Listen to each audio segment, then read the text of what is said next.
How's it going? We're going to get started in a couple of minutes, everyone. Just going to let people roll in a little bit.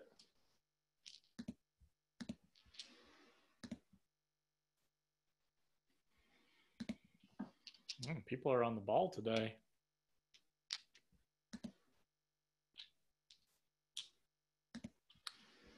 One phone call listener. So before we get started, we're going to probably get started a couple minutes after 2 o'clock. If anyone has questions, though, while we wait for people to roll in, please feel free to put them in the chat. That way I can get to them as we go, and I'll definitely leave some time for questions at the end, too, to make sure that everyone has an opportune moment to ask and to kind of process some information. So probably get started around 2:05, let people roll in here. I know it's a weird time of the day, especially on the East Coast. So, just feel free to put some questions in the chat. I'm going to mute myself and turn my visuals off for a minute.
Well, I like that we already have a couple of good questions in the chat. Can I ask everyone a question? You don't all have to comment, but can y'all see the questions that are being asked in the chat? And if you can't, can you try to make sure that you have it on to all panelists and attendees in terms of the chat? Only one question. Okay. Ellen asks, how long did it take to build your private practice to a point when you had a steady stream of clients, about 15 a week? I started doing a private practice part-time and at night, and while I was working at my agency full-time. So I developed a full-time caseload, about 15 to 20 clients in about 4 or 5 months. This was also in 2016, and I was also, only taking time when I had it and taking PTO for my agency to go to my private practice. So, but once I hit 15, that was my number where I was like, yeah, I'm going to leave. And I'll get into all of that too. Maritza's question is, I attended yesterday. I was wondering what exactly you need for sole proprietorship. I'm going to be moving in the next 6 months, thinking of waiting to start my LLC to the state that I'm moving to. Yeah, Maritza, I would absolutely wait to start an LLC if you're moving in 6 months, without a doubt. I wouldn't want to go through that headache twice. You could start a sole proprietorship now and transition and create an LLC when you get to the state that you want to be in. So I think that you can absolutely do that right now. Concerned about keeping my healthcare premiums at $50 every 2 weeks. How can I find health insurance at this rate in private practice? The answer is you probably can't find health insurance at $50 every 2 weeks for a private practice, but you'll be making a lot more money. So it's going to be about shifting how we budget our money and allocate our resources. So for example, Christopher, I don't know where you are. I think you said you were in New York, but I don't know what you make right now at your agency. If you make double that in your private practice and you're only working 20 hours a week, could you afford to pay higher premiums on your health insurance? And that's just the reality of our health insurance system in this country. That's a conversation for a different day. What do you do when you have one normal niche and 2 totally different sub niches? How do you bring them together in a website plus adding another service coaching.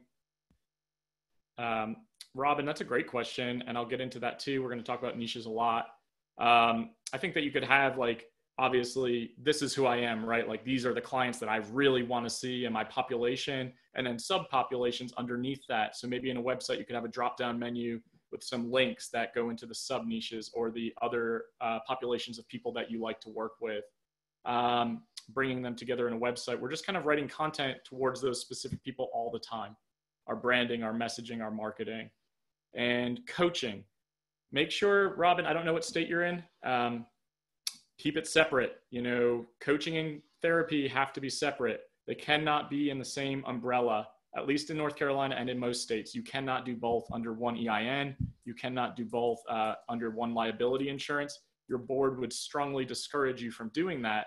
So I would really make sure that you're protecting yourself if you are going to do that. Maritza, I'll answer questions about that later, but unfortunately, we're going to move into this presentation in a minute. But no, there's nothing specific you need to do to become a sole proprietor. You simply need to either get a doing business as through your register of deeds, like Maritza Gomez doing business as whatever you want your business to be called, and get a business EIN like we talked about yesterday as a sole proprietor. Question for later, should I use my name for domain name or practice name, not including my name if I'm going to be a solo LLC? It's really up to you. Like, we'll talk a little bit about business names today and the pros and cons of how we're going to create them. I like to think about it like, if I was going to be a group practice owner down the road, would I want it to be my therapy?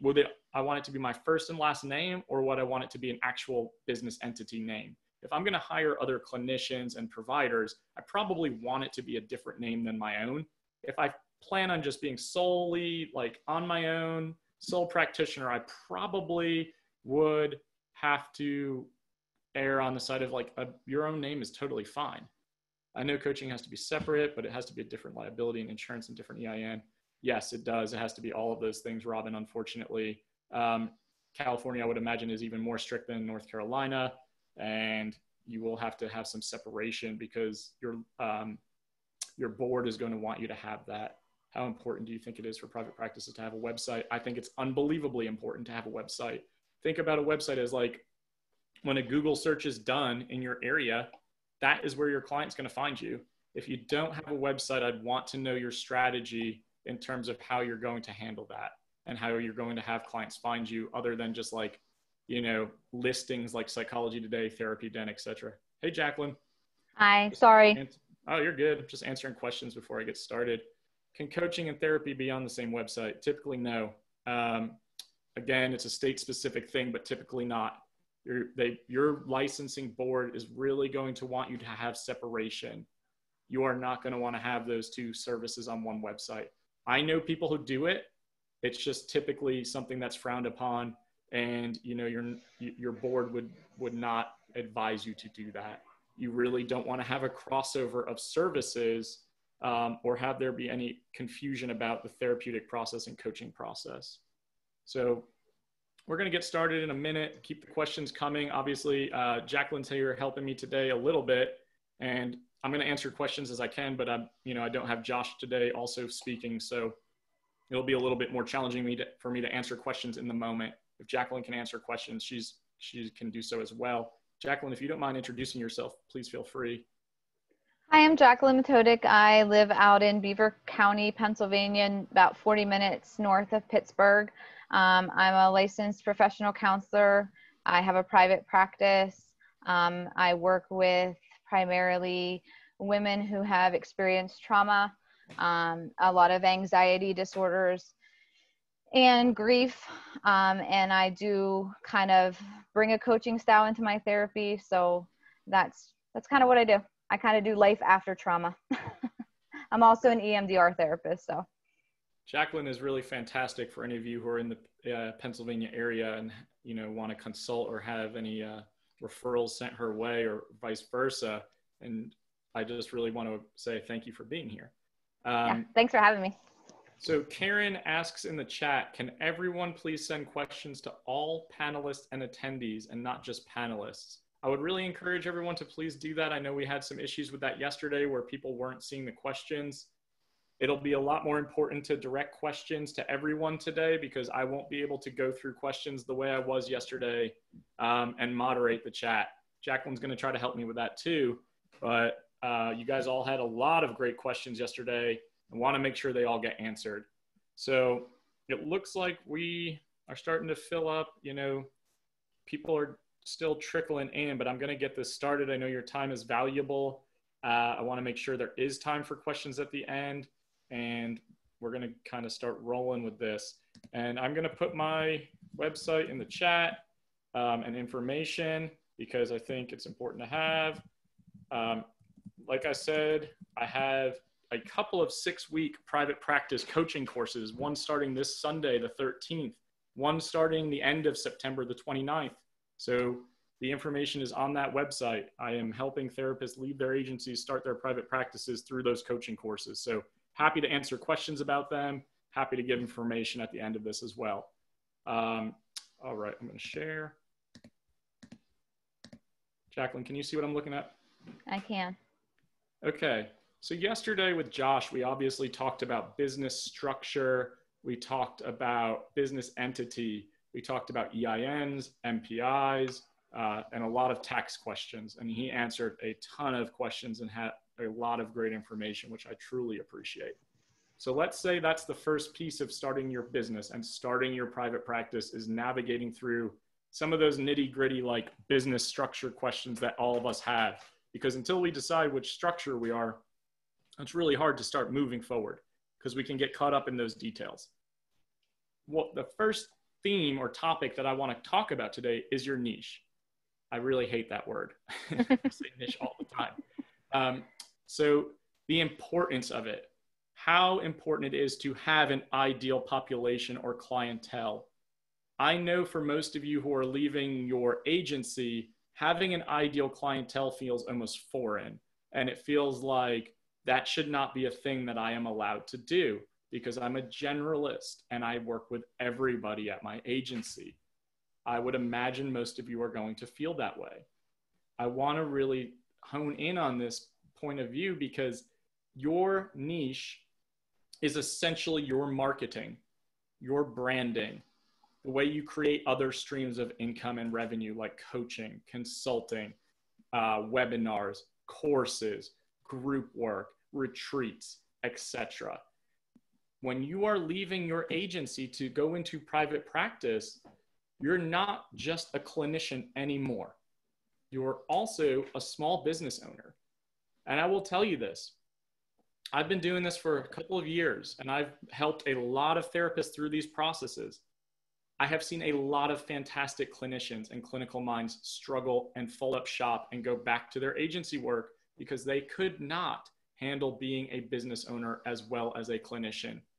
The ability to content write, brand, market, network, have a niche that's going to bring in more full pay, self-pay clients just felt so foreign and scary and just overwhelming that they just couldn't get the referrals coming in and they couldn't keep the doors open. And that can definitely happen.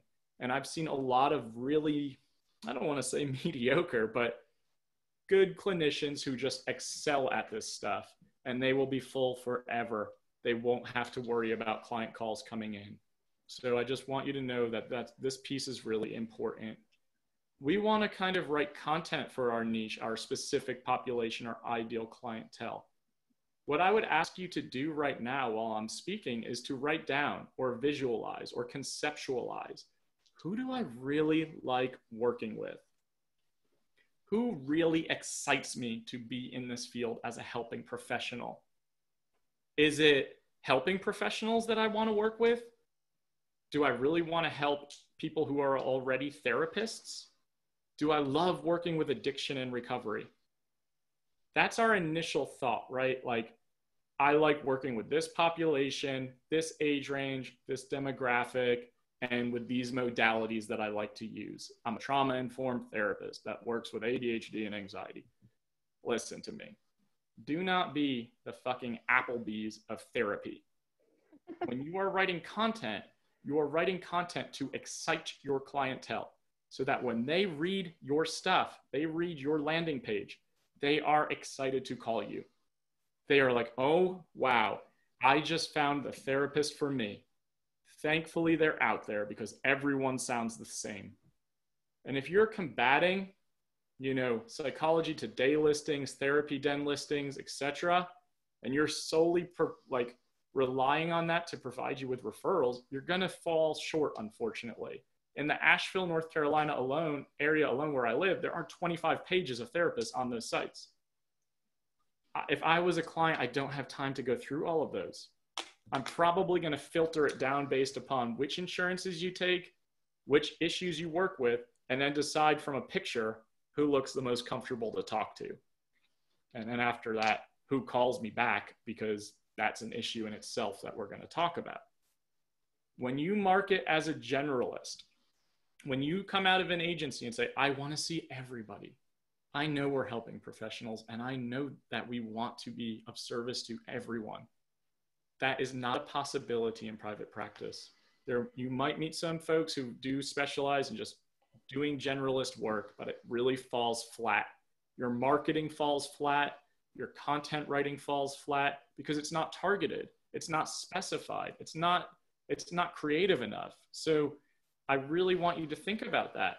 Whatever you just wrote down, these are the people that I like working with. I'm going to show you an example of what I mean. So in my course, I have a coachee right now who's leaving their agency. We did this during our initial first week. I asked everyone to write down, who would you like to work with in private practice? And you can see her initial response. Athletes ages 14 to 25 dealing with eating disorders, depression, and anxiety. I said, okay, that feels like a good starting point. It sounds like you at least know which direction you want to move in, but I want you to think about characteristics and traits. I don't want you to think about interventions and modalities. I want you to think about characteristics and traits of the people that you want to work with. I want you to expand on those characteristics and traits. Let's talk about what those people's day-to-day is like, what their processes are like, so that it lands for them. So that when they read that, they're like, oh, wow, that is amazing. Someone finally gets me. So the response that I got after kind of giving that directive and that feedback was, I enjoy working with athletes and performers with traits and tendencies of perfectionism that manifests by way of paralyzing fear on the court and field, obsession with food and exercise, sadness and guilt for taking time off or resting, the inability to receive feedback without feelings of failure or rejection, feeling like an outsider in the family system, experiencing confusion and seeking clarity around identity and worth outside of competition. I just want y'all to sit with that response, and what that would be like on the other side for a client who is looking for a therapist who understands their world. Do you see the difference between initial and creative responses in terms of who do I want to work with? Jacqueline, what do you think about that? I mean, I think that there is something definitely to be said with taking a very broad view of what therapy is, and I know that's where we come from, and then narrowing this down to, this is the population that lights my fire. This is the population that doesn't drain me, but instead inspires me to be a better therapist, a better coach. And if you don't put that out there to them, they can't find you. That's right. Perfectly said. If you don't put that out there to them, they can't find you. They won't find you. You're not leaving your agency behind because you don't like working with people. You're leaving your agency because of a lifestyle change. Private practice isn't about getting rich. It's about lifestyle change. It's about more free time, more family time, more money, yes, and less hours. I mean, I can't tell you the last time I've worked more than 24 hours a week in the last 3 years. I just really want you to think about this stuff. When we start thinking about, like, how do I attract ideal clientele? We have to, like Jacqueline said, we have to light the client's fire. We have to be able to elaborate and expand upon this creative process so that we can really hone in on the things that they are dealing with and struggling with, so that you can speak their language, so that you can kind of allow yourself to walk alongside them, so that they know when I call this person, they're going to get it. It's not going to be like my other therapy experiences where it's a lot of head nodding and reflection and note taking. Like, they know that you're going to be their person, and that's a really powerful process. Anyone have thoughts, questions, comments that initially come up for them when you start thinking about it this way? Leah asked one, and I kind of answered it in the chat for her. She asked, how do we choose a niche, and when we really enjoy working with everyone? And I gave her the answer of, you really have to sit back and kind of think about what the clients bring that energy to you. Like, they're not robbing you or draining of that energy. There's always that certain population that will inspire you and make you love what you do. Yeah, there is a certain population that inspires you and makes you love what you do. And the beauty of private practice therapy is that can change. You could start off saying, man, I really love working with this population, these characteristics and traits. And you could then 2 years down the road say, I want to do training around this. I want to shift into this focal point. And you can shift career-wise. And I think that's what keeps us learning. It's what keeps us energized. It's what keeps us engaged as therapists, is the ability for that to change and to learn along the process. I really understand this almost like immediate apprehension of feeling like I have to be a generalist. I love working with everybody.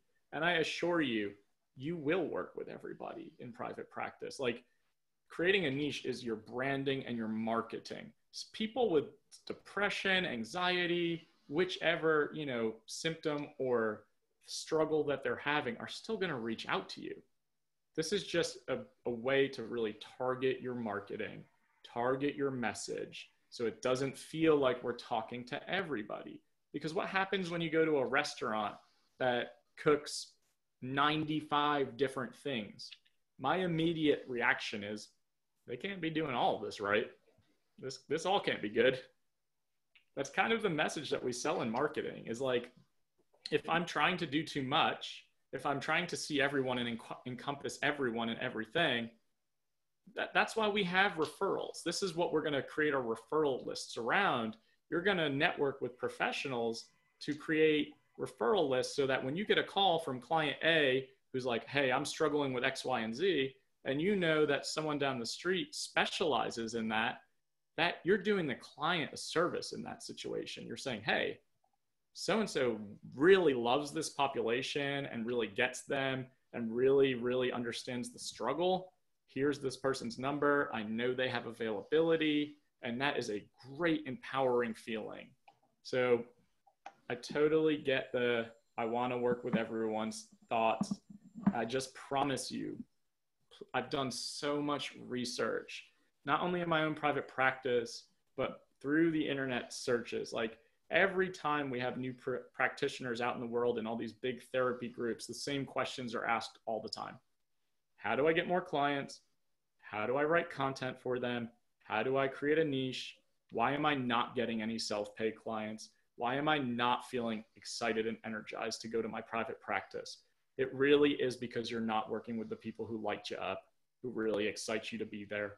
And there might be an initial excitement factor of like, I just want to get the hell out of my agency. I don't care who I work with. But I promise you that will come back to bite you. And like I said, that does not mean that you can't work with a little bit of everyone coming in with different referrals. It's just a fact that we are branding, marketing, creating our image in terms of becoming an expert almost, creating our expertise so that when someone says in Pittsburgh, I really want a referral for someone who works with other therapists, my mind immediately says, I should talk to Jacqueline.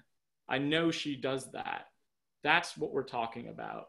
So your name doesn't get lost in this sea of this, like almost like frenzy of people throwing their names into every referral that comes out there. I want you to think about that too. We've all been a part of therapist networking or referral groups, most likely, especially on the internet. What does it look like when the same person puts their name in for every single referral, who specializes in every single thing? To me, that looks kind of like we're desperate. It looks like we're like, I'll take anyone. I don't care. Don't be that person. Like you can certainly hone in on this. And I really encourage you to try to get creative in your content writing. And that's something that I really teach in my course, because our landing pages, our websites, our directory profiles, that's what's speaking to people. That's what's generating traffic to your website, to your SEO, your search engine optimization. That's what's allowing Google to kind of rank you higher than people who aren't doing those things. Think about Google. Google is the biggest search engine in the world. So when someone is going to Google a therapist, right? Like, let's imagine that's how this process starts. They're saying therapist who works with X, Y, and Z, therapist who specializes in X, Y, and Z. We want your name to be popping up pretty immediately. We want them to be seeing your face, your pictures, your words sooner than they see the 100 other therapists that are in your area. So we're really trying to hone in on that and enhance our ability to be found, and to be found by the ideal client and the right person. So can I throw something out there? Because I've heard this and maybe you'd be better at speaking on it. The one thing I hear all the time, and I know for myself this isn't true, but I'm afraid I won't have any clients if I hone in on a niche. Like I won't be able to get clients. I'll fall flat on my face. I know that that's not true, but can you speak on that? Because I know that's a mindset that's out there. That's definitely a great point, and it is a mindset issue. We're trying to move more towards an abundance mindset instead of a scarcity mindset. So for y'all that don't understand yet what an abundance or scarcity mindset is, a scarcity mindset is going to be, once the phone stops ringing, it's never going to ring again. Once a client terminates with me, I'm never going to get another client again. Once a client shows up late and I charge them their cancellation fee and they don't want to come back, I'll never see someone again. I just want y'all to, we're going to move into this abundance mentality and this mindset, the mindset that there is enough clientele around to go around for everyone, that money will come in and money will go. We will spend money, we will make money. That's just the energy of it.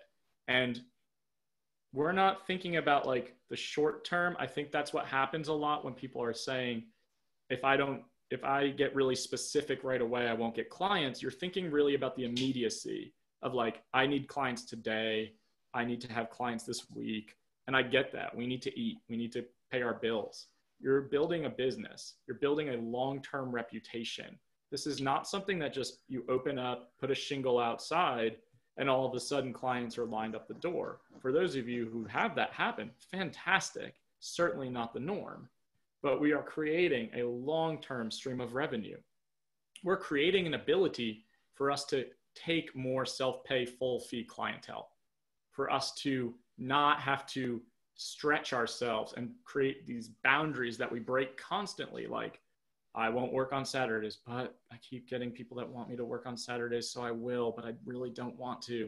I don't want to work past 6, but that's when people want to see me. We're trying really hard to move into this mindset and this space of I am creating something that works for me, not something that works for everybody else. And I think that that's really hard for helping professionals, and especially our line of work, to get behind at first.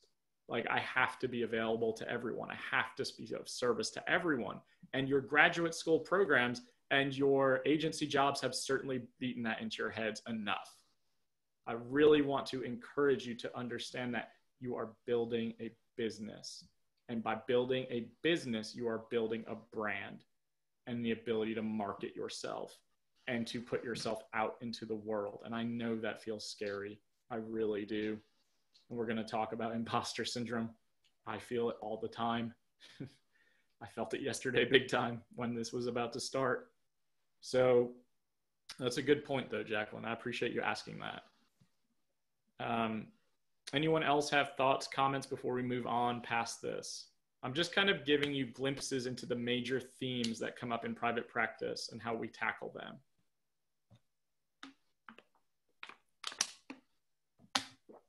Okay. Still here, good. My internet is a little wonky, so I'm just making sure we're all good. We're gonna move into marketing and networking. Not feeling like a used car salesman. Oh, go ahead. There we go. I think, see if you can, I think you got it. Yeah, I see your screen now. Before it was, there we go. We're good. We're good? We're 100% good. Sorry, y'all. Can you put, my office someone had asked if you could put it into slideshow mode instead of the other slides on the side. Yeah, definitely. I can do that. Oops, should have clicked from the current slide. But that's okay. I can get a nice recap of what we did yesterday with Josh. Sounds like everyone liked Josh quite a bit. He's a really great guy. I highly recommend him. There he is. The only picture he would send me. He had my virtual assistant sent me a picture of him holding a fish today. She's like, "Can I use this?" I guess if you want to. All right, here we go.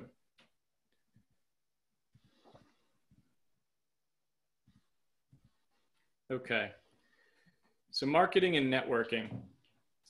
I want to encourage y'all to type whatever comes to mind when you think about marketing and networking into the chat. Just the first thing. What is the first image or feeling that you think about when you have to network yourself or market your services?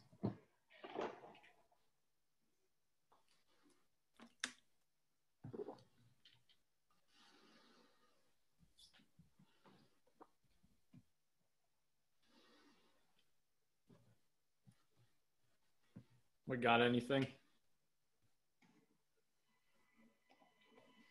Hold on. We have resistance, tension. They're going really fast. Defining oneself, lies, overwhelm. I like the lies one. Yeah. So that feels overwhelmingly negative. Barf. We got barf. Barf. That's perfect. Okay, good. My ring light is dying. The beauties of technology. I actually got a too.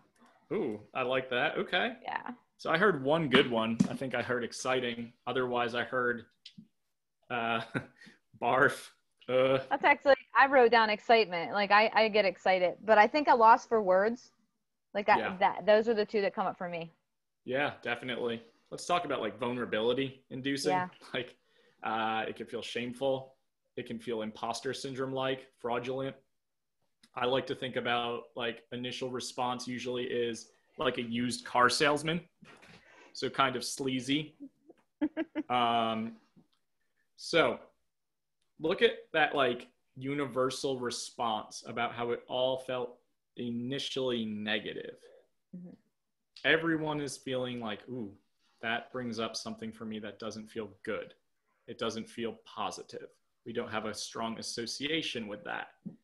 So I'm here to really say that networking is going to be your biggest way to build your business and get consistent referrals. Networking is so important. And I get it. Like what comes to mind is like the marketing reps that go to doctors' offices and pharmaceutical reps that like are always trying to sell something. And that's why I like to look at networking in this field in terms of reciprocal relationships. I want you to remember that. Just having reciprocal relationships and reciprocity. Because what we're doing is we're not only helping ourselves, but we're creating a win-win agreement where we're helping the other provider as well. So what I did initially when I started my private practice, and Asheville is a fantastic place to do so because it's just a great environment for helping professionals.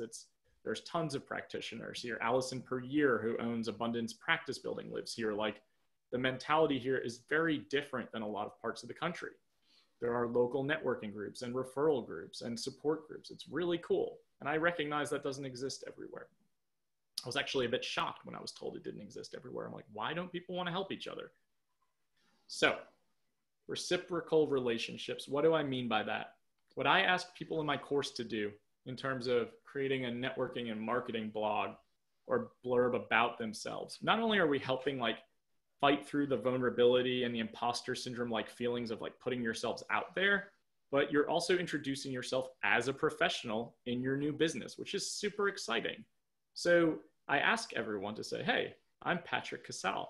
I live in Asheville, North Carolina. I just started private practice, and I will be seeing clients, see the characteristics and traits that we wrote before, these types of clients. This is my rate. These are the insurances I take or don't take. I'd love to get, it was actual coffee for a while, Zoom coffee or Zoom lunch or whatever feels comfortable to you, and learn about you. I'd love to learn about your business so that I can refer clients to you.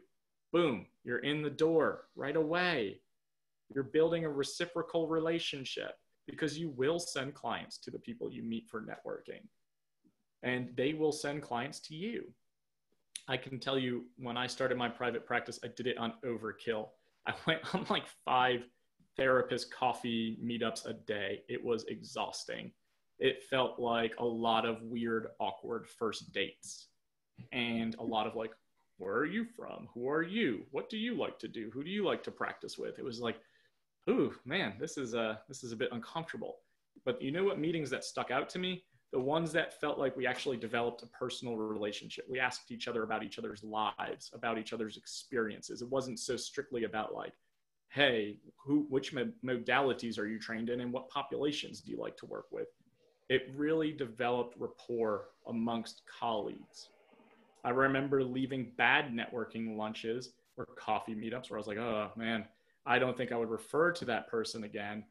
And I think it was a year later, I got a phone call from a client that said, so-and-so gave me your name. And I was like, who? And I had to look them up and be like, oh, wow, okay. So you never know when you're going to leave an impression on someone.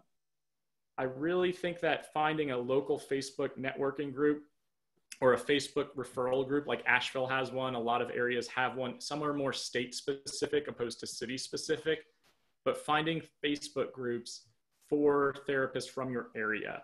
So if it's Massachusetts, looking up like your area for Facebook groups. If that doesn't come up, then look at Massachusetts, like expand upon it, but at least get in the door with people who can refer within the state to yourselves. Like there's a lot here, but the Asheville one is pretty active. People are always posting in there, looking for a clinician who can see someone with this, this, and this, looking for a clinician who has immediate availability. That's a big one right now. Looking for a clinician who calls people back. That's unfortunately a big one. But getting yourself out there, getting comfortable with the process of saying, hey, this is who I am. This is what I do, because you're going to have to do that a lot, and it will help ease that transition and lessen the vulnerability. So putting yourself out there, creating a little blurb about who you are, who you see, and that you would love to meet other professionals in order to send them referrals, because you know you can't see everyone, like we just talked about. So there are going to be times like, I don't work with kids. If someone calls me and they're, hey, can you work with my 15-year-old son? No, but I know who can, and I send them their way.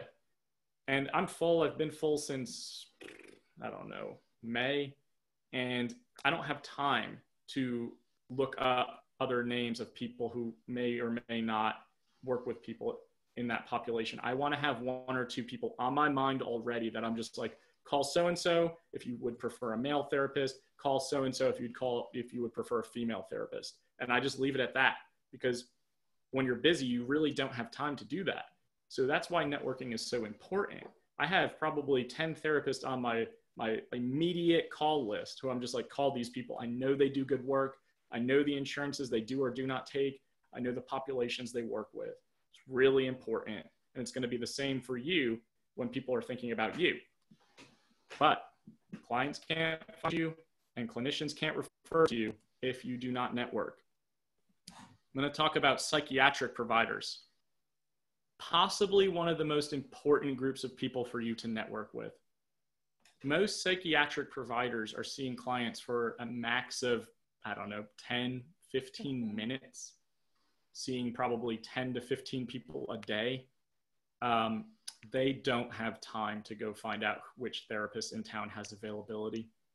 They just want to know you do good work, you're going to get a release signed, and that you're going to communicate with them. I know that seems like we're setting the bar really low, but you would be surprised at how many people don't do those things. I really encourage you to find psychiatric providers in your area and reach out to them. And I would be saying something along the lines of, hey, like I just said, this is who I am. This is who I work with. I'm new in private practice. I've heard about you. I'd love to meet you. You're going to need to send clients to medication management. You're going to need to send clients to psychiatric providers. Again, a reciprocal relationship. It makes it feel less salesy. It makes it feel less gross. It makes it feel less barf or ugh, like when you are providing a service in both ways. And again, you're not only helping yourself and the other provider, you're helping the client because you're sending people to the appropriate places and landing spots. It's really important. So another group of people to network with and probably prioritize are therapists who are full. Therapists who see the same types of clients that you do, but more specifically therapists who are full. Again, time is our most important currency, and it's very valuable. I don't want to go through a list of 15 therapists looking for information. I just want 2 or 3 that I know I can just send people to consistently without issue. And once they're full, I will move on to the next. But I don't know those people, and I can't get an understanding of their work unless I meet them, unless I talk to them. Think about how much more likely someone is to refer to you if you've met with them for coffee, if you've met with them for lunch, if you've referred clients to them. We're building business relationships. I know it feels a little gross because you're not business people, but if you're going into private practice and you're charging clients for fee for service, you're about to be a business person. So we need to get around that mentality and mindset of, I can't do this. I don't feel good about this. I don't feel comfortable with this, because in reality, it's going to be a really important practice building piece. Jacqueline, any thoughts or comments on that? I was actually typing a response to Karen Allen. She asked, I want to specialize in chronic pain patients. Do you have any tips for asking medical doctors for referrals? So I've actually had to do this. For myself, I reached out to the offices and let them know that I existed. And sometimes that's more than half the battle, just for them to know that you exist. They have a number and they know what you do. The other place that I reached out when I was dealing with chronic pain clients was, what do you call it? When people go after they get surgery, physical therapy. I reached out to physical therapy groups and let them know that I existed as well. So I think it's just kind of thinking a little bit out of the box of who are the people that deal with the individuals with chronic pain. It's not just the doctors. There's people outside of that. So orthopedic doctors, physical therapists, massage therapists, all of those people really, like, you know, you can really get creative, like Jacqueline said. And I don't love the idea of like showing up at each office like Michael Scott from The Office with like a box of chocolates and like a note. I guess if you live in a really small rural area without a lot of providers, you do stand out in that way. But at the same time, if you're in a bigger area, most office administration don't want to deal with you. They're not going to probably pass your name along and your box of chocolates and notes. So I like the idea, like Jacqueline said, just introducing yourself. I'm in the area. I'm taking clients. I specialize with chronic pain, or I specialize with whichever population. For those of you who are going to work with kiddos, like pediatricians, birthing centers, like all sorts of ways to get creative in terms of like, how are we doing this? Networking with school counselors and therapists and teachers, like the people who are going to have contact with these people in their day-to-day life. That's really what who you're trying to reach. And also people who would be providing referrals. Like Jacqueline said, a physical therapist is a great suggestion. Massage therapists who are going to be dealing with people who are in pain. Lots of cool ways to get your name out there that doesn't have to feel cheesy and doesn't have to feel like you're just constantly trying to sell something. Reiki practitioners are really good too. And I'm the fortunate, I am a Reiki practitioner, but I can tell you that other Reiki practitioners they always look for therapists. That if they're not therapists themselves, they are looking to refer people, especially with chronic pain, to therapists. Definitely. It's a great point. And just think about how all of you reacted the same way to what networking is. Just imagine that every other professional, except maybe doctors and lawyers, are going to feel the exact same way. So they're also feeling vulnerable about this process, but they also want to get referrals because that's how they keep their businesses afloat. So just the understanding that this is a very human experience, this is very normalizing. The fact that all of you almost responded with similarity is really telling, because we also have to imagine then that other therapists who are already in practice, psychiatric providers, physical therapists, massage therapists, Reiki providers, etc., feel the exact same way. So you're not bothering people. And by being vulnerable and putting yourself out there, the worst that they can say is no. More often than not, you're going to be like, oh my God, I have so many networking appointments this week. I don't know what to do with my time. Don't do what I did. That was a nightmare. I don't recommend seeing 5 people a day.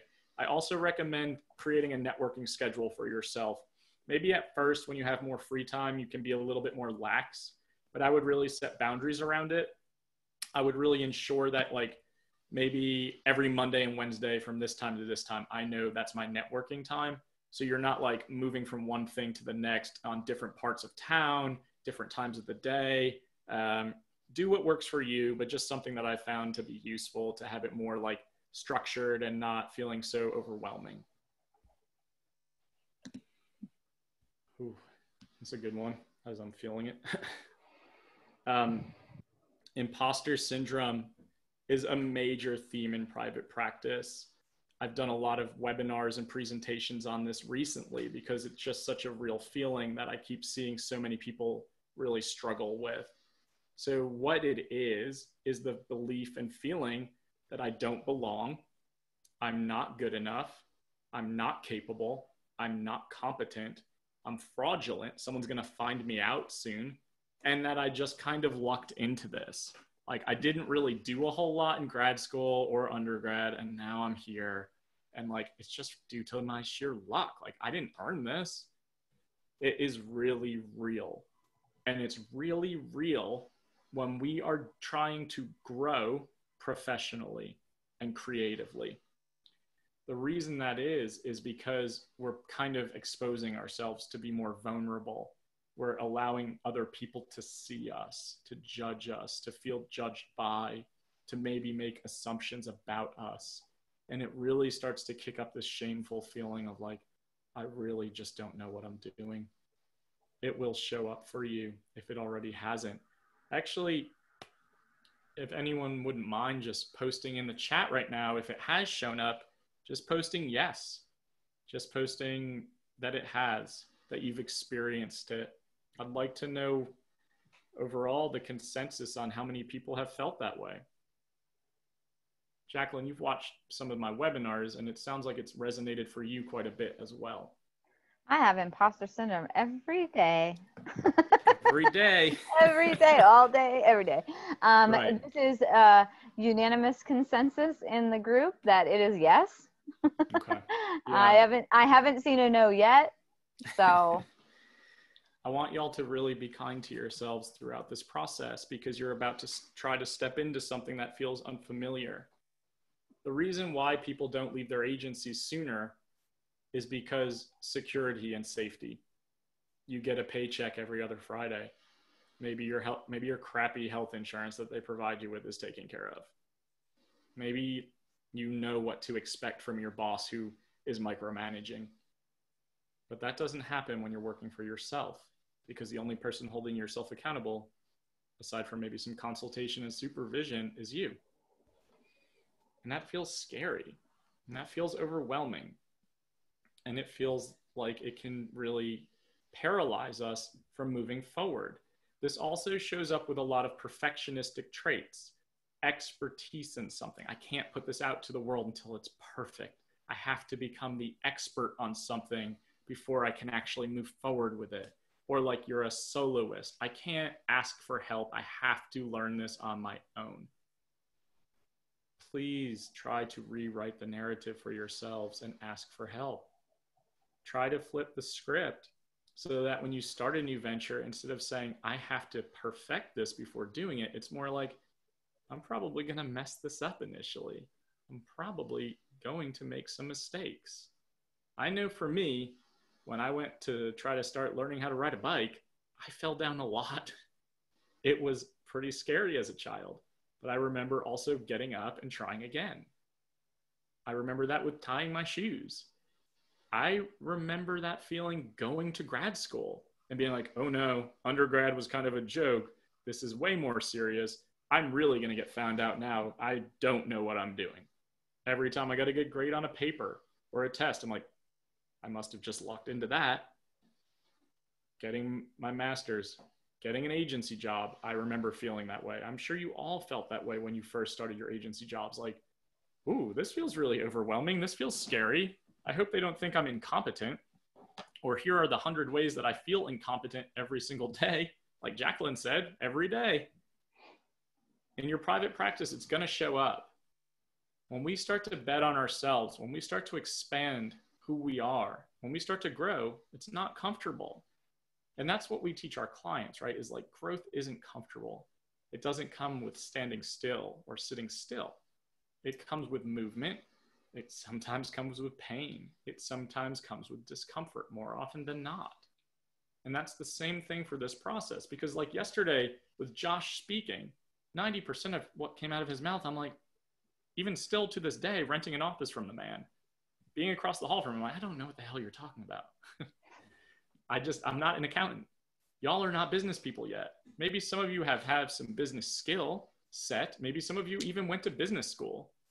Maybe some of you have worked in restaurants or sales or marketing or whatever. So some of it is there, but it's not your primary role.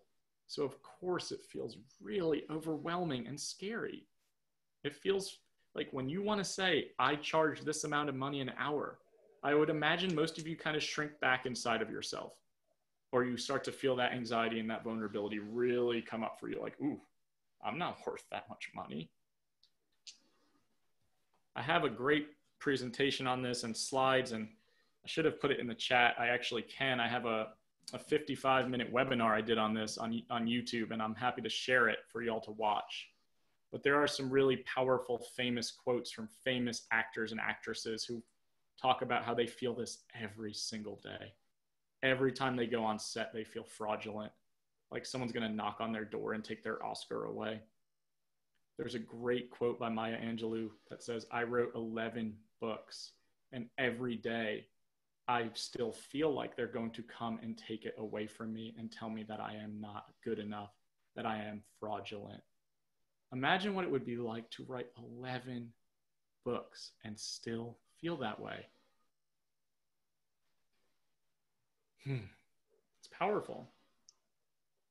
And, you know, even as I'm talking about this, I can feel it coming up. In my coaching courses, I feel it come up where I'm like, what makes you think you can tell therapists how to run a business or how to be a good private practice practitioner? What do you have to offer that's different than anyone else? That's a big one too.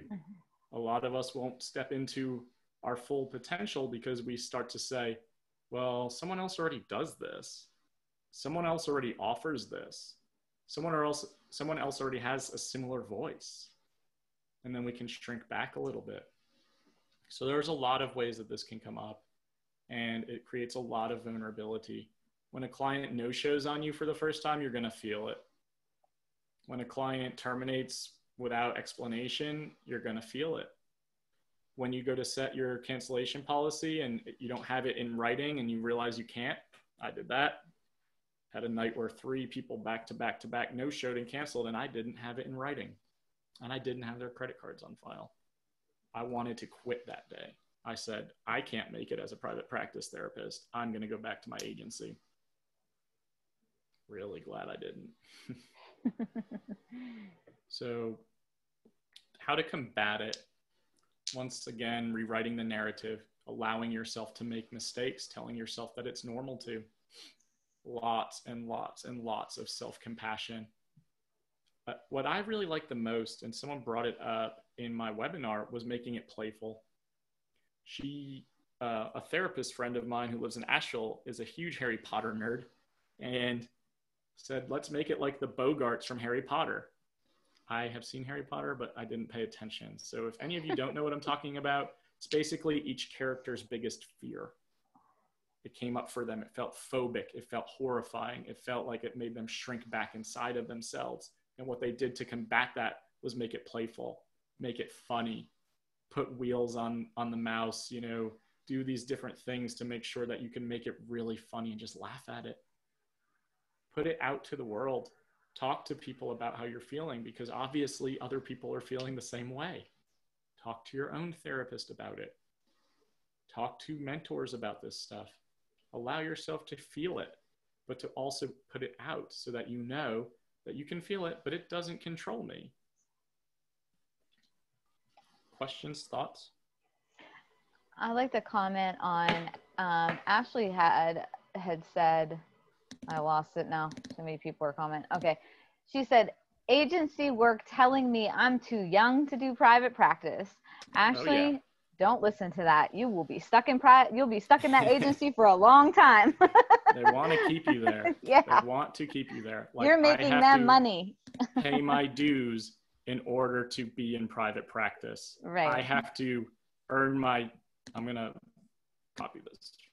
Actually, there's a lot of people out here with a lot of knowledge that can definitely help you move in the right direction with private practice the right way, right off the bat. So don't buy into that narrative, because that is not true. Right. Absolutely. I'm putting my video for imposter syndrome in the chat. I hope that it's helpful. You know, this is normal stuff. We need to treat Marta, great comment. We need to treat ourselves with compassion and grace. And, you know, Brant, I'll just think of you. Thank you. I appreciate that.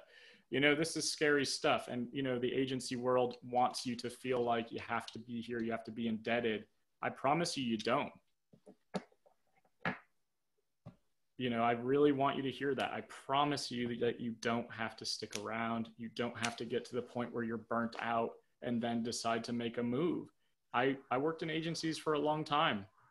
I bought into that narrative of like, I've got to earn my stripes. I've got to pay my dues. And I think we feel way more indebted and obligated to them than they do to us. I remember when I put my notice in, it took me almost a year of talking with my own therapist to be like, I'm going to put my notice in and start my private practice. And she'd say, yeah, do it. I'm like, no, they need me too much. Like, I'm in middle management. I'm important. And like, they're not going to just replace me because I've helped them start 2 programs. I was so excited about this. I gave them a 60-day notice. Do you know how fast they hired my replacement? You all can take a guess. A week? Yeah. They hired my replacement in 3 days. Yeah. And it was just like dead man walking syndrome for the next 2 months, where I was like, well, this is really uncomfortable. I need to get the hell out of here. But you're a cog in the wheel there. And there are some agencies that are great. It's certainly not the majority. I see Katie's comment, you actually love your agency job, but I need flexibility for your family. So when did you find your niche, Patrick? Well, what helped you find it? So my niche, God, I hate that word so much. Initially it was men with addiction and recovery issues, because I myself went through addiction and recovery, had a gambling addiction for most of my life, and having gambled since 2012. So what brought me into therapy was that and a myriad of other things, as it does. But I wanted to work with men in addiction and recovery. What I realized very quickly is I am not a traditional 12-step mentality addiction therapist. I'm much more of a harm reductionist. I'm a much more of a believer that adverse childhood experience lends its way to then impacting the development of the brain and our impulse control and our sense of self and our self-worth and our self-compassion. And our ability to connect. So I started doing a lot of attachment training, focused much more on adults who really struggle to have healthy relationships and all the ways that manifests and causes destruction and chaos and dysfunction in their lives. And that is really what set me on a path that felt really, really clear for me. But, you know, I think a lot of us are in this field because we have done our own work, and something stood out to us about wanting to be helpful. And, that's certainly what it was. But I need your schedule flexibility. I feel uncertain about building something just as enjoyable on my own. Yeah, Katie, I hear you. And it sounds like you can have the best of both worlds in a way. But what I would ask you to ask yourself is like, if I want the flexibility for my family, am I getting what I need from where I work?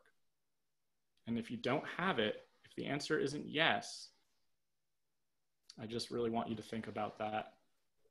And I'm not trying to scare anyone into anything that they don't want to do. All right, let's get going.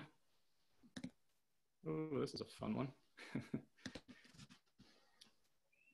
Rate setting. So this is like kind of, oh, she must have added some visual to it. Yeah. My virtual assistant makes things way prettier than I do. I just throw things out on a template and I'm like, here it is. Charging what you're worth and imposter syndrome certainly go hand in hand. And I want all of you to think about right now, take a minute or two to think about what you want to charge. And I want you to put it in the chat. What amount comes to mind immediately? And then I want you to add 20% to that amount. I want you to put both amounts in the chat. So if your initial thought is 100, add $20 to that and also put 120. Take a minute to see what those responses look like. We're getting some good numbers. 120, 150, 180, 125, 180, 130, 155, 100, 120 for couples, 150, 150 to 170, 150 to 180. Your voice rings in my ear when I'm looking at these. When I asked you to look at my Psychology Today profile and give me feedback, and your feedback was, it looks great, but you need to do something with your pricing. And I just think it's so funny because it hit me that I lost you there for a second. You back now? Can't hear you. I said I knew my terrible Wi-Fi was eventually going to kick me out. Sorry for that. I was actually talking to you. I said, when we were looking at these numbers, it made me think about when I asked you to look at my Psychology Today profile and realized that the one thing I had done all the work on that profile, and the one thing I didn't look or mess with was my cost, my price. Yeah. And when you said that to me, it hit home, because I was like, wow, like I'm not doing anything right here. I don't know about that. Hey, Noreen. Hey, how are you? Hi, Noreen. How are you? Hey, Jacqueline, I am good. Good. Noreen, I want to be where that background is. So do I. It does look lovely. I would prefer that for sure. I know. We have a lot of 130s, 140s, 165s. I have a 198. Okay. So we have pretty good numbers up there. Good. I'm glad to hear that, Noreen. We're talking about charging our rates and setting our fees and trying to become more comfortable with that process. Yes, definitely. Yeah. That's in the beginning, I think it's hard for everybody, but now that I'm comfortable with it, I'm like, this is my fee and that's it. I just kind of like pause and wait for them, and Definitely. yeah, if it's difficult for them, then I have several sliding, scale clients that I just kind of keep. I feel like as a social worker, that's my way of giving back. I want to make sure that therapy is, accessible. Definitely. Yeah, but I would say I have the majority of full fee. But the funny thing is when I raised my fee, I started getting more phone calls, and I started getting less requests for sliding scale. Yeah, absolutely. Yeah. And we talked a little bit the other day, and if you feel comfortable telling us, what is your fee right now? My fee is $250 for 50 minutes and $375 for 80 minutes. And I do a lot of the 80 minutes with EMDR work. Good. I love it. For you. I love it. Yeah. I love it, Noreen, especially the EMDR. That makes me happy to hear that you're charging that and you're going for that time, because people need it. Yes. Yeah, totally. Totally. Maureen is in California. Where in California again? In Westlake Village, Calabasas. It's like halfway between LAX and Santa Barbara. Okay. Yeah. Awesome. That is so cool that you did that and that worked out. And like you said, getting more full fee clients and getting less requests for sliding scale. Yeah. And even with my associates, I have 3 associates right now, and their fees are generally $175. And one of my associates has a couple of clients that are at $200. Good for them. That's fantastic. Yeah. Yeah. And I know y'all are doing really specialized work out there too. And people start to take treatment more seriously, like Brant just said, that there's more investment in the process. And I think a lot of people are saying, how do you set up a sliding scale? You know, everyone's going to tell you something differently, and everyone's going to have a different set of guidelines on how you do that. Some people may say dependent on income structure, but then I would want to know how you're going to verify income structure across the board and consistently, and make sure that there is no discrimination there. I would try to find a range that you feel comfortable with. If your rate is going to be 150, I would try to find a range that you feel comfortable with. If it's 80 to 100, 60 to 80, whatever, but make it a small range. Don't make it 40 to 120 is your sliding scale range. Once again, how the hell are you going to dictate that and kind of keep that consistent? And what I would really encourage you to do is have a certain amount of slots. Once those slots are filled, your sliding scale spots are filled. Because someone just mentioned they want to work with low-income families. That's totally fine. You can have those slots available, but you don't need those to be all of your slots. I get it. I know we want to work with everyone. Again, we're coming back to this conversation of I want to work with everyone and anyone, and I love this population. I just want to let you know that there will be other people who take Medicaid, who work with low-income families, agencies who are geared specifically to take families under a certain income threshold. So if you don't mind, I have to say this because it's like it's in there and it needs to come out. Like, I hear people saying that, and I've seen it typed in the chat. If I don't tell you anything in this training, I'm telling you this, that mentality, that mindset will burn you out faster than any mindset there is. And I know from experience, I have met that burnout. It is ugly.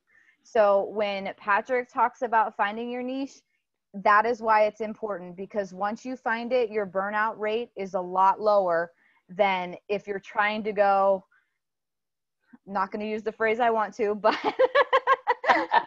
if you go crazy and try to get everyone in and you're trying to save the world, there's a lot of therapists out there. And if that person that you're working with is not a good or right fit for you, it's not inspiring you to be a better therapist, it's draining you, you're not that therapist for that person, because you're doing an injustice by staying and working with them. So if I don't say anything else this whole training, that I felt was necessary to put out there. So that's it. You know what? I just want to tag kind of off of what you said, is that because exactly that. Number one is finding your niche. That I know, and Patrick and I were talking about this, that I know of a clinician in particular who is always saying, oh, I can take that. I can take that. No matter what it is. And I personally just wouldn't refer to that person, because that's, you know, there are so many other people within that, like, say, chat that says, oh, this is my specialty, and I work with substance abuse, or I work with, you know, kids 5 to 7, or you can't do everything, and you can't be everything to everyone, the same as in just your personal life, you can't. So, you know, I would totally echo what you say, Jacqueline, and I would say that, you know, a lot of people have this scarcity mindset of, oh, well, if I turn away this person, then people are going to think I'm full. Nobody's going to refer to me. And what if I have 3 clients finish at once? You'll fill those spots. You know, if you've filled them before, you're going to fill them again. That absolutely. You really have to, if you don't have any, like Patrick, you said, you don't have any more sliding slots available, have a list of referrals, and you can get that off of all the different Facebook groups. That's exactly what we were talking about, Noreen, was if you have your niche created, then you can refer your clients appropriately. Yeah. You're actually doing them a service by having it created, by finding therapists who have different niches than you do and specializations, so that someone may call you about substance use and you're like, yeah, I've had a substance use class and I've done some work at my agency. That doesn't make you a specialist by any means. I would much rather refer that person to someone who has that specialization. So that is something that's really important. And that's a great point. I have some good questions right now. And I think that one is, oh my God, no one would sign up for me at that price. They'll go find someone else, is my immediate response. Ashley, I think that's a lot of people's immediate responses. But just remember, somebody, yeah, they may go somewhere else, but that just leaves more room for someone else to find you. That leaves more room for your ideal client to find you and pay your full rate. Yeah, I've had so many people say to me, you know, have this abundance mindset. Laura Long has said it. Carrie Nola has said it. You know, Patrick, you talk about it, or Ernesto. Everybody in the field talks about it. So the more you have this abundance mindset, and that's kind of what you put out into the world, that's what's going to come back. But, you know, if you start having this negative mindset of, oh, nobody's going to pay that, you're right, nobody's going to pay it because you're not going to present yourself in the way that you deserve that fee. That's right. So I think that's huge. And one thing that will happen initially, and I'm sure maybe Jacqueline and Noreen, you've experienced this, I've certainly experienced it myself, is when I left my agency, I was so excited to leave and start my practice that when people would call me, even if they weren't a good fit or they couldn't afford me, I would always say this on the phone: my rate is $100 an hour at the time, but I have a sliding scale available if you'd like it. Of course, every single person was like, oh yeah, let me get that. Yeah. They didn't even have to ask me about my rates. I was just like so conditioned to say, my rate is this much money an hour, but I have a sliding scale. And they'd be like, oh, cool. I don't even know what that is. What is it? Can I have it? I'm like, yeah, shit. All right. Yeah. Well, well, that's going to lead you to spending, you know, for you to have a really low income, number one. And then that's going to end up being, you know, you're going to be so burnt out and you're going to start resenting these people. You know, I have majorly. Yeah, one of the burned out and broke. One of the therapists in my group practice gave a reduced client to a rate because with all of the COVID stuff, the mother was saying, you know, I just can't really afford this. And then like 2 weeks later, the mom's talking about how she's going to get massages and she has to go get her Mercedes Benz. And my therapist, she was like off the rails. And I said, you know what, make it time limited and then bring her right back up to her rate. And if she doesn't want to pay it, she can go elsewhere. And sure enough, she did that. And now the client is back to her full rate.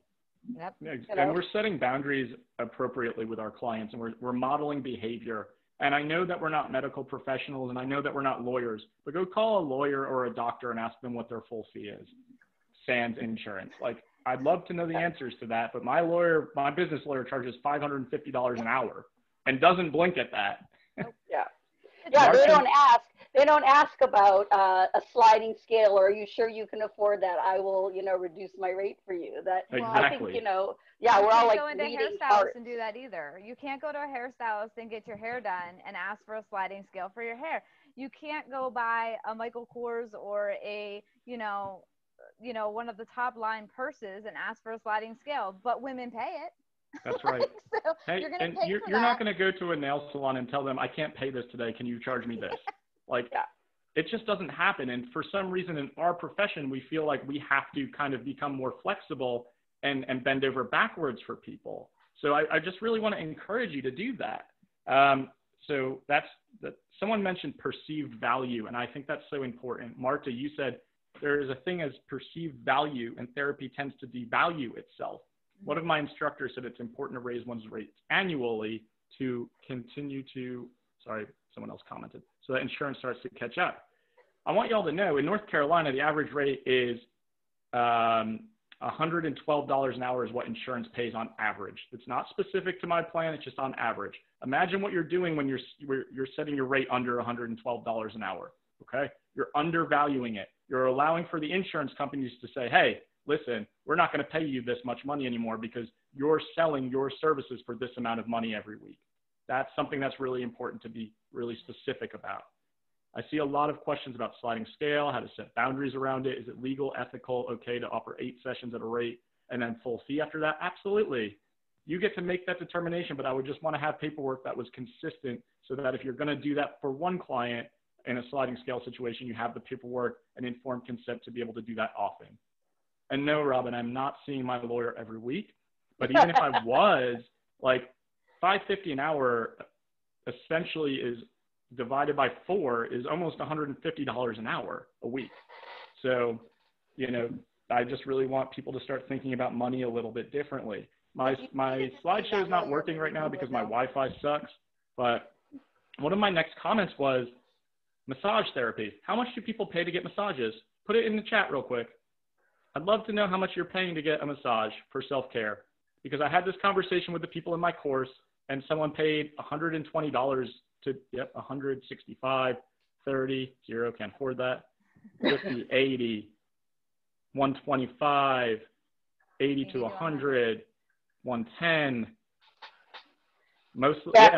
Could I tell you where I'm at, Patrick? It's about 145 to 150 minimum for an hour. Absolutely. So just think about that, everyone. Massage is definitely a great form of self-care. Yeah. Does a massage therapist have a master's degree and years of supervision and training and work experience? Or are you paying that because you value what they're giving you? You are paying them because you value what they offer. And when I hear you say that you can't charge this amount of money, it's because you don't value what you're offering. You don't think that you're worth it. I think that the lawyer comment was interesting, and I just want to chime in on that really quick, because if you needed a lawyer and you were in trouble for something, and you would pay whatever it took to get what you needed to have done it, if that was the case. That $500 an hour doesn't look, it's a lot, but it's not. Therapy is something that it's needed. Like, people need it, and unfortunately it is devalued in our society. And I think therapists ourselves, our mindset devalues what we do. So yeah, I think there's something to be said. If you're charging $200 a week for a client to come see you, they're coming to see you because they need to, because right.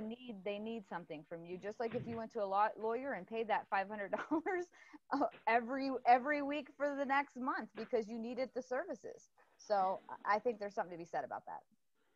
I think that's a great point. And I want to end this presentation simply after Ashley's mic drop comment, but I'm not ready to end yet. So I believe that you can write off pro bono and fee waivers as business expenses. That's actually incorrect. No. You cannot do that. That's a major misconception out there. I wish we would have asked Josh that yesterday, but that's actually not correct. It's a major myth in our world that you cannot write that off. But once again, as a business owner, you get to decide if you want one slot that costs $1. You get to decide if you want to have one pro bono slot that you want to offer to someone. I had a lot of clients lose their jobs due to COVID and then in fact lose their health insurance, which seems so ridiculously backwards. So I definitely gave some clients some pro bono slots due to the situation, but I get to make that determination. I feel that my services are more valuable now that I specialize. If I try to do everything, I feel like I don't do anything really well. Exactly. Not being the Applebee's of therapy, like I said before. We can't do it all, and we can't do it all well. The next point is a great segue based on Jacqueline's comment. What are we selling? If we're only looking at fee for service, and we're only looking at this as a transactional interaction in terms of 50 to 60 minutes, we can start to feel like maybe it's not worth the money. I want you to think about what we're selling, not in terms, and I'll break it down how I break it down in my course. You are selling the following, in addition to that 50 or 60-minute slot: all of your work experience, all of your supervision experience, all of your graduate school experience, all of the amount of money of student loan debt that you've incurred to get where you are in your career, all of the blood, sweat, and tears that you've put into your job. You're selling hope at the end of the tunnel. You are selling the light at the end of the tunnel. You're selling facilitation of change, being able to be heard for the first time in a non-judgmental space, the ability to talk about addiction and recovery openly without shame or judgment, to talk about sexual identity and orientation without shame and judgment. We're talking about facilitating courage, belief in oneself, empowerment, the ability to function through the day, coping skills to learn how to deal with panic attacks, reduce our anxiety, increase our mood, decrease our depression, manage our mood disorders.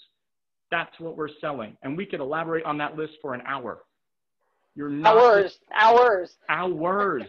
Yes, well said. We could be selling this, we could be talking about this forever and building this and building this and building this. And I want you to build that list for yourself so that you can say, okay, it's not just 50 minutes of my time. So I really want you to know that, like, we're selling this belief that life can be different, that you can help facilitate the change that's needed, that you can create years of release from trauma, from ancestral trauma, healing. I mean, the massage example is really great because in my course, we were talking about rate setting and fee setting, and someone had said, I got a massage last night. I was like, perfect segue. How much did you pay for that? And she said, $95. I was like, what did you tell me you want your rates to be? $100. And I said, okay, so like, let's explore this, right? Because if we value something, we will pay for it. So you have to believe that you have something to offer that is worth valuing, though. And it's about a mindset switch. And I know that we've been conditioned in this field to really think about ourselves in a way where we have to bend and become flexible and kind of put ourselves out there and sacrifice ourselves for everyone else. But you can have it both ways. You can help your clients, and you can pay your bills, and you can take vacations, and you can take care of yourself. Yeah, and I think the other thing, Patrick, is it's interesting. Even, I think like associates are undervalued, because I know with when I set my associate's fee at $175, a lot of therapists are going, what? Like, you get that? Gosh, mine are $75 an hour. I'm like, and mine are full with the caseloads that they want right now. I just hired, a third one. Right. And she wants like a full caseload. I've already got 2 clients lined up for her and a group. That's great. Yeah, she started yesterday. Oh, wow. Yeah, I mean, that's like, really, it's just, and same thing, her fee is $175, and right. No, I think that's well how said. you value yourself and your time, and like you said, your expertise and everything else. Definitely. I saw a lot of questions flowing through about sliding scale and how to set them, and about income. I really believe you're going to get a different answer depending on who you talk to, and how you set your sliding scale slots. I think you should basically do the following. I ask every coach or every therapist that I work with in my course to do this.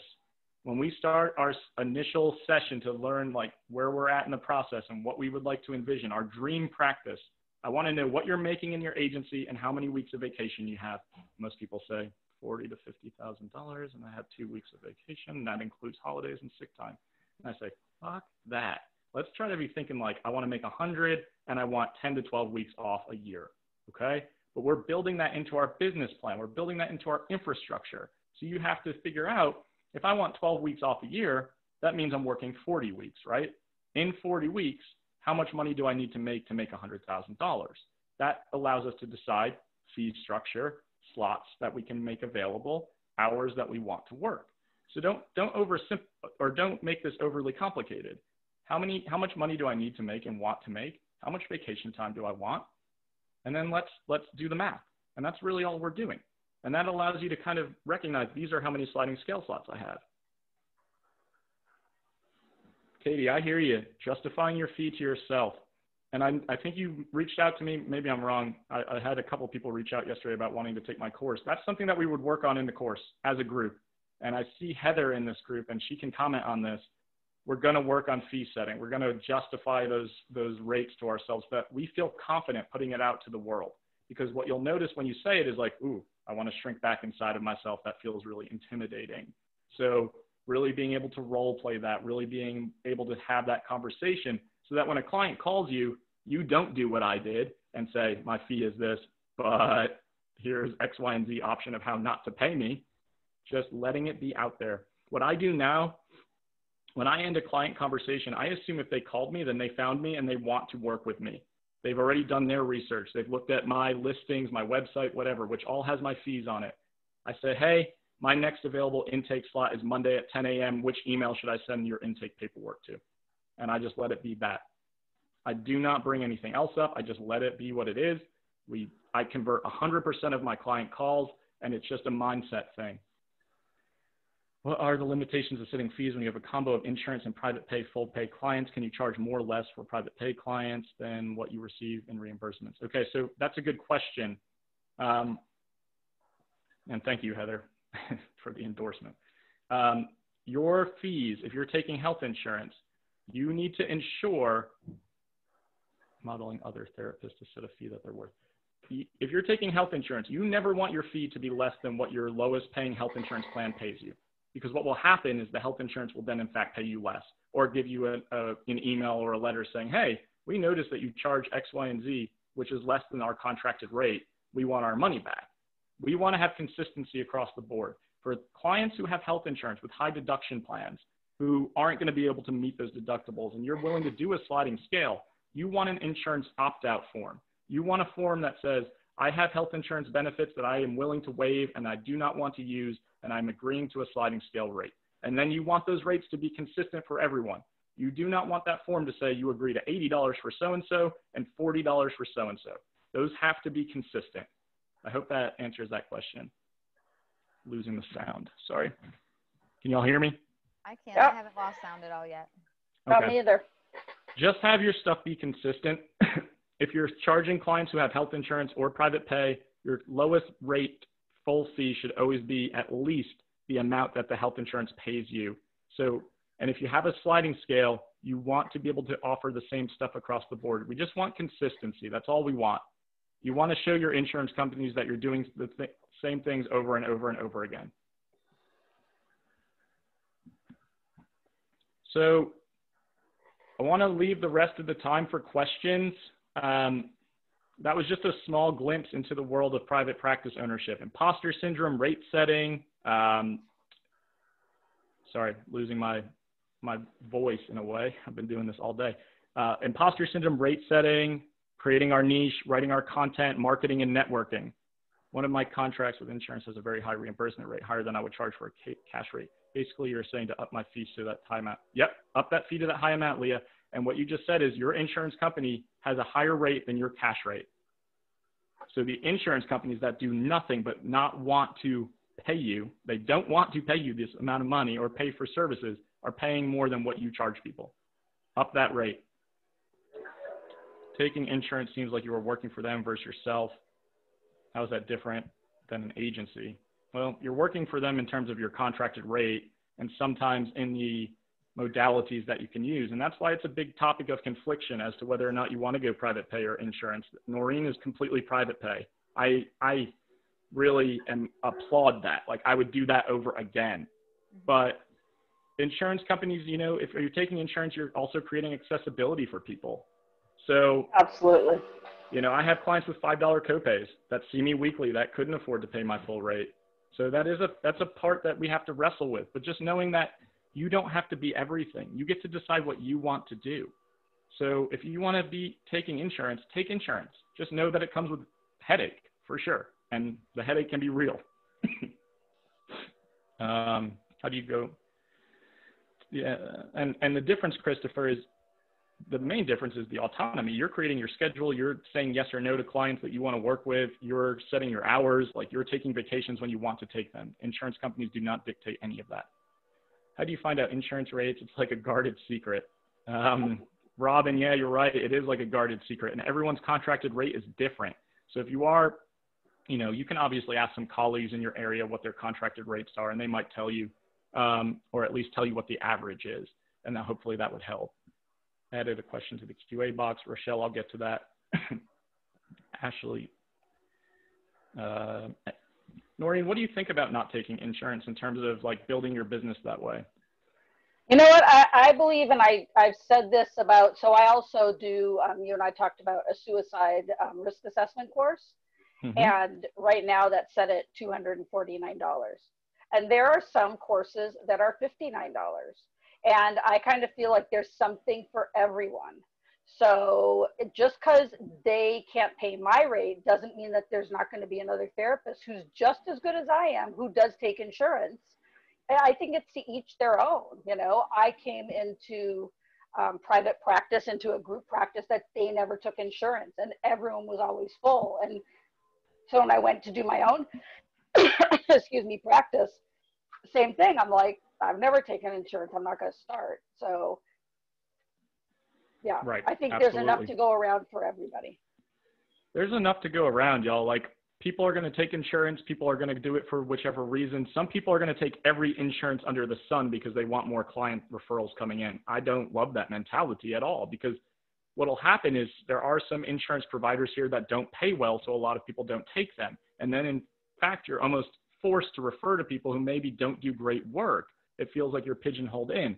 So in terms of that, you can offer out-of-network benefits. You can provide super bills for potential, and I say potential, reimbursement from those insurance companies. So that is a way to kind of offset that comment. Like someone calls you and they're all excited to work with you. And you're like, hey, I really want to work with you, but I have United Insurance. And you're like, I don't take that, but I offer super bills for out-of-network reimbursement. Don't just say, well, I can, give you someone's name who does take United. Let them make that decision. They may really want to work with you. They may pay your full rate in order to do so.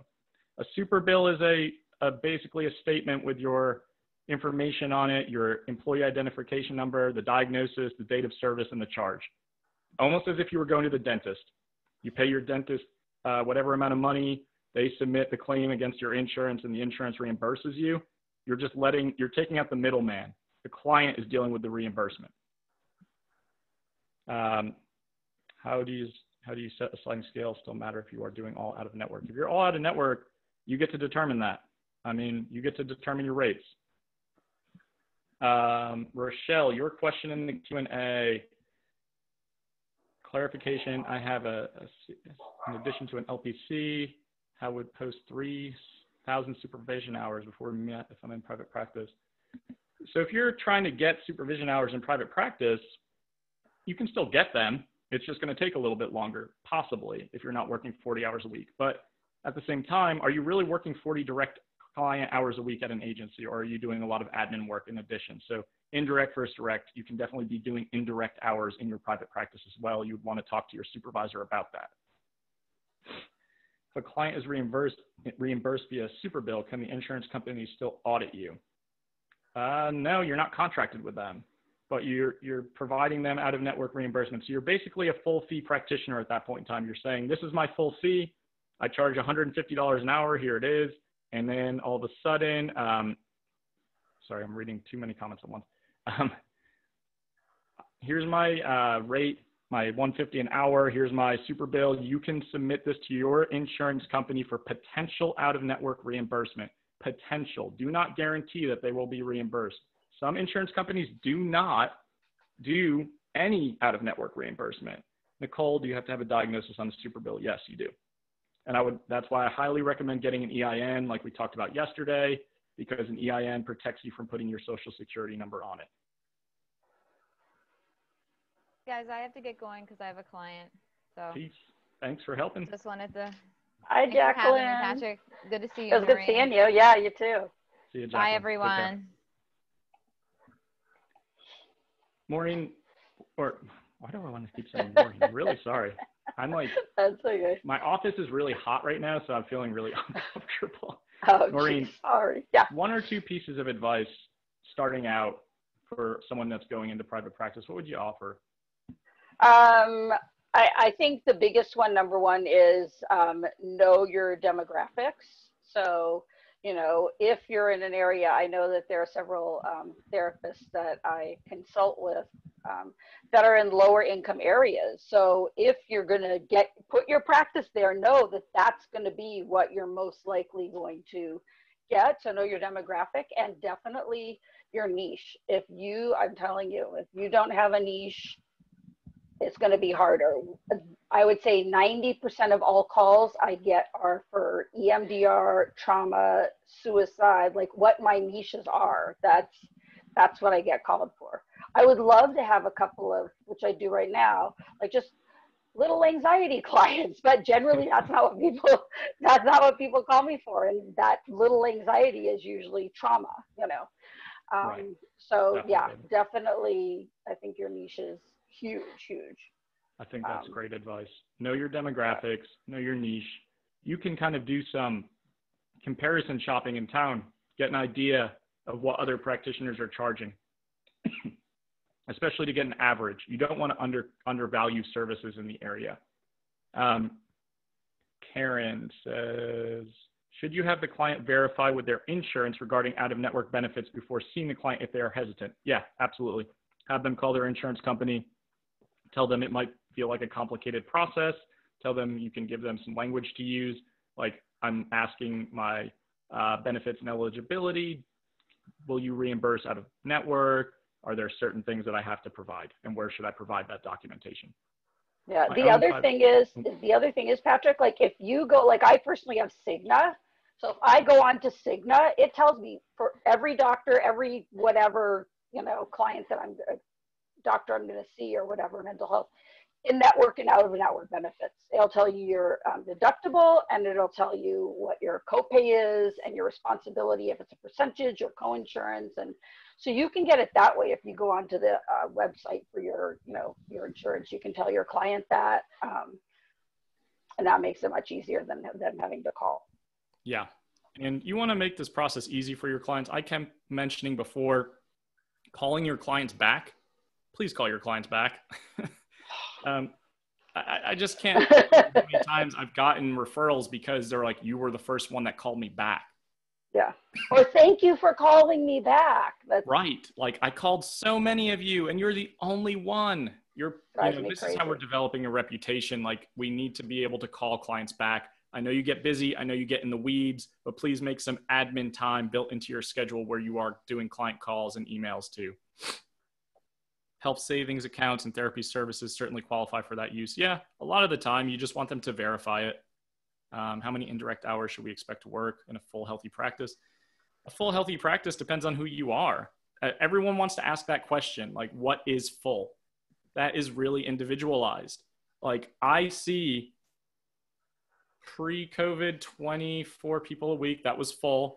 Post-COVID 28 because I had some bleeding heart mentality go on and I wanted to help more people from home. Quickly learned I burnt myself out that way. I'd say for me right now, doing coaching and therapy, full for me is like 12. Full for me is like 12 to 14 people. So it's really going to depend on your own situation, what you need to make, and what kind of lifestyle you want to have. I take 12 weeks of vacation off a year and travel all the time. I could absolutely see 30 to 40 clients a week instead. I don't want to. That doesn't sound enjoyable to me. It doesn't allow me to feel energized. So it's really just going to depend on you. And you're going to see that question asked all over the Facebook pages. Do you call people back if they don't leave a message? Typically, no, I don't, because you don't want to, break confidentiality. You don't know whose phone it's going to be, where you're going to leave a voicemail. I don't. And you'll get a lot of ghost calls from Psychology Today and other listings like that. How much admin time? Not much. Like my admin time is super minimal. I do my billing for all of my clients in like less than 10 minutes and all of my note taking. I created a note template on Simple Practice. It's a checkbox template with some space to write. And it takes me about 10 seconds to write a note.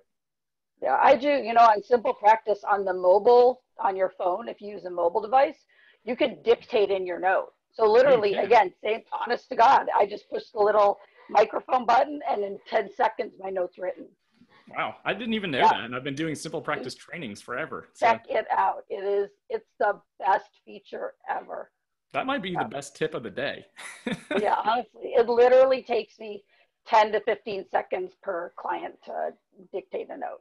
And I do it right after each session because that way it's over, it's done. I don't have to worry about it building up. Ashley, I mean, it's going to be about preference in terms of Simple Practice over therapy notes. There are other places to use as well. But I use Simple Practice. I've done it for almost 4 years now. It's unbelievably easy. I hate to say that it's simple, but it really is. You can get a phone call in your car and schedule a new client appointment, send them your paperwork, set them up for client reminders in a matter of like a minute. Yeah. I use it too. I love it. Yeah. So another good endorsement right there. Training 2. Okay. Good stuff, y'all. This has been fun. How do you like Simple Practice telehealth? I think it's been great so far. I was using Doxy. Simple Practice has been great. It just integrates everything in one place, which is really nice to have. Mm-hmm. Do you need a G Suite business account if you have Simple Practice, or can all email messaging be done? You do need an email account. Simple Practice doesn't have an email. They do have private messaging and like HIPAA compliant messaging, but I think that's going to be specific to how you kind of instruct clients to communicate with you. Yeah, but the other thing is, I want to kind of clarify this too, is even when you have a Gmail account, unless you are within your like organization, or I think it's within a Gmail or whatever. But if it goes to like a Mac account or something, it's not HIPAA compliant. So just I was because you just have going to G touch Suite, on that. with the People BAA. ask these questions all the time. HIPAA compliant software is so important. And I know it may sound boring to learn about or to figure out, but you need to have HIPAA compliant email and phone and all of the accounts. Like I use Hushmail, it's $9 a month. Everything is HIPAA compliant. You can send encrypted web pages. If you have G Suite, you need to get a business associate agreement. And like Noreen said, it has to be within the Gmail domain. Simple Practice has the patient portal. Doesn't that provide email? No, it's well, kind of. It's just sending an email to your clients with their portal access, but you don't actually email back and forth. No, you can with secure. They have secure messaging. Right, through their secure messaging, you can. Yep. Yeah. And can you say more about that? Do you need to add Hushmail or something else than to Gmail? There are encryption like softwares that you can add to G Suite, but that seems too complicated to me. I would just pay $9 a month for Hushmail or something like Hushmail that's developed for practitioners. I also use Spruce Health for texting, for phone, and for fax. They also have telehealth. That's $24.99 a month. All of that is HIPAA compliant. You want all of your systems to be HIPAA compliant. You do not want to be getting a PHI or a private health information violation down the road for thousands of dollars. Like you just do not want to risk that. I know therapists who are using their Yahoos, their Hotmails, their Gmails, their private phone numbers. And I'm like, no. Spruce Health is a HIPAA compliant software out in California. They do HIPAA compliant fax, text, phone, and telehealth for $24.99 a month. Yeah. And yes, they are all tax deductions. Yep.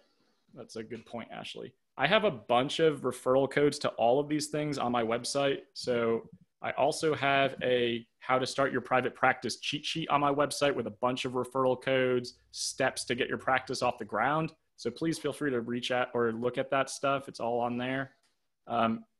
Noreen, do you have anything upcoming that you want to talk about or market at all or put out to the world? Yeah, actually, I have a couple of things. I think that, with taking clients, too many clients or too many low-fee clients, or especially in COVID, I see all the time over Facebook, which is what kind of prompted me to do it, that therapists are burnt out. They have compassion fatigue, vicarious trauma. It just builds up. So I am doing a group. It's called the Clinician Connector, and it's a group for therapists. It's going to be like 6 people per group, and I'll probably do a few groups because I don't want it too big. I want people really to be able to connect, but it really is all about self-care and what we can do and why aren't we doing it and how do we do it in little doses and all these different things. So that's that. It's if you go to Vanderhoeven and Associates, and I'll send Patrick a link to it, and you go under groups, you can see the Clinician Connector, and there is that web page. It tells you about it, but then also you could submit the form to say you're interested. And then I also have an ongoing suicide risk assessment course with 6 CEs, and it's on demand. So you can sign up for it, and you can do 15 minutes at a time, you can do an hour at a time, or you can do all 6 hours at a time, which I don't recommend. And then I have a private Facebook group for that course. So you can ask questions in that, and people post articles and different things, support, even if you have a client that you need support or help with. Nice. So, that sounds awesome. Yeah, thanks. So I will give you that info too. I will send that out in the newsletter that I'm sending out with the video footage from this too. And I'm also going to send out the raffle winners by the end of this week for those of you who attended both days. So hopefully I'll have all of that put together by Friday. Will yesterday's webinar be available to rewatch? Yep. I've already got it downloaded, and I'll be sending that out again with the newsletter and the raffle winners. Someone asks a good amount of questions. Trying to keep overhead low, HIPAA compliance locked in high. Feels like we need website, EHR, email, way to securely pay online, text, fax, phone app. So Brittany, you can do that. You can use Hushmail for $9 a month. You could use Simple Practice for $50 a month. That's $59. Then we get IV Pay for taking payments, or you can use Stripe through Simple Practice. You just get a percentage of your fees taken away, about 2.75%. And then A text fax phone app for Spruce, $24. You're looking at less than $100 a month to protect all of your systems.